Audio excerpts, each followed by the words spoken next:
Okay, welcome to part number 3. I'm going to get you to stop this like immediately and go off and do some work first before you continue on.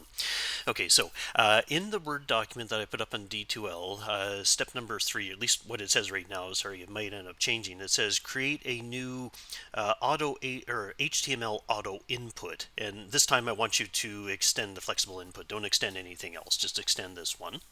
Okay, and what I want is, in this case, I want you to have the input area created, but I don't want any button that you have to click on. Instead, what we're going to do is we're going to use the enter key in order to actually trigger the event as actually being recorded. Okay, so the input this time, don't worry about numbers, it's only going to be strings. Okay, so what I'm going to do is I want you to pause this video and go off and do that. And please give it a shot, maybe about, let me see here, about 15 minutes, maybe 20 minutes or so. Give this a shot to see if you can get this to work out. The hint here in this case is we're talking about key up events, should be the magic thing that you're looking for. Okay, so go off and give this a try. If you can't get it worked out, then no problem, come back and I'm going to walk through the solution to this one in a couple, and well, I'm going to pause for a few seconds, but hopefully you'll put in a few minutes first.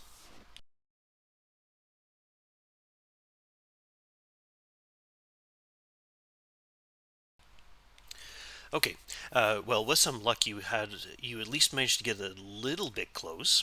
Okay, so let's go off and let's try doing this. So first of all, we're going to make ourselves a brand new class called an HTML auto auto value. I'll use the same name. Or now, what did I call it over here? I better use the same name as what I've used. Okay, it's called an HTML auto input. Okay, here we go, HTML auto input. And what I wanted you to do this time is I want you to extend directly that thing called a flexible input. Okay, so what's going to be in here? Well, this time, the reason why I didn't get you to extend any of these HTML inputs is because, well, if you extend an HTML input with button, it already has a button, so why would you bring in a button and then maybe delete it?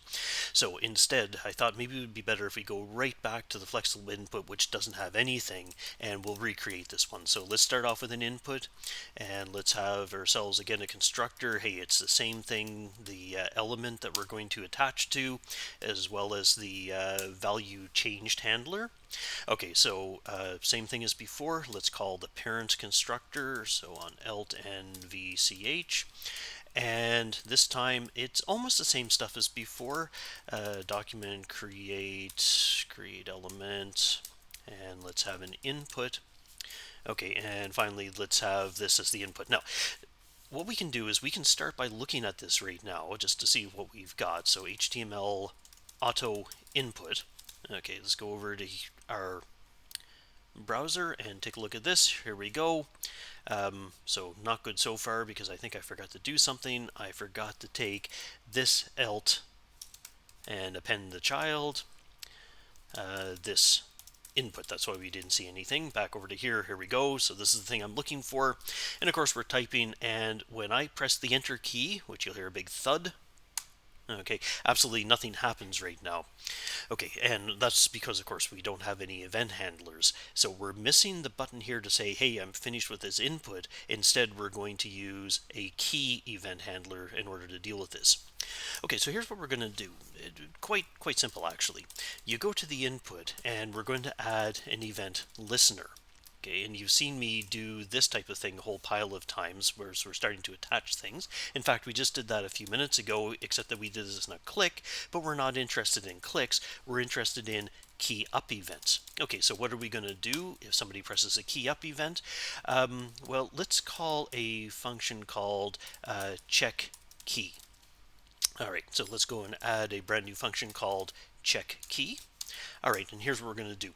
Now, if you remember, every time that you have an event handler, there is a global variable automatically created called event, and that contains the actual event information itself. So if we wanted to, what we could do is we could say, well, let's try console logging the event and see what's inside here. Okay, well, let's give this a try first. Reload the page, click in here, and now if I start typing letters, for example, I can just click the letter J, you can see that, hey, the key was actually J. Well, let's take a look at what happens when I press the Enter key. Okay, in this case, it says that the key is actually the word enter. Okay, perfect. So in that case, the only thing that I need to do is I just need to start asking questions. If event.key is exactly equal to the word enter, that means that somebody has pressed the enter, which means that now I can go and I can pick up this input's value, and I can go off and I can call this value changed handler, and I can send out this. Okay. All right. So, by the way, that happens to be all that I need.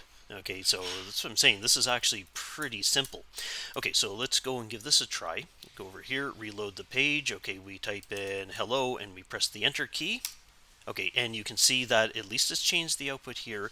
It is a string. Okay, let's try a different number. Okay, and 1, 2, 3, 4, press the enter key, and you see it's being changed. It's still a string. That's perfect. The only thing that's kind of funny here is this is not clearing. All right, well, the reason why it isn't clearing is because we didn't actually write a handler called clear input area. So if you want that input area cleared, you're going to have to actually do it yourself, because the parent class doesn't have inputs, only you have an input. So I can go back and I can set this equal to an empty, and we can now type hello, and when we press enter, now the output's being clicked or is being changed, and that input happens to have been has been cleared as well. Okay, that was a short one, at least a short video. So at this point, I'm going to stop and I'm going to set up things for the next video, which will be a little bit longer, a little bit more complex. And it will finish off with a bit of an exercise for you. Okay, so check out the next video and see ya.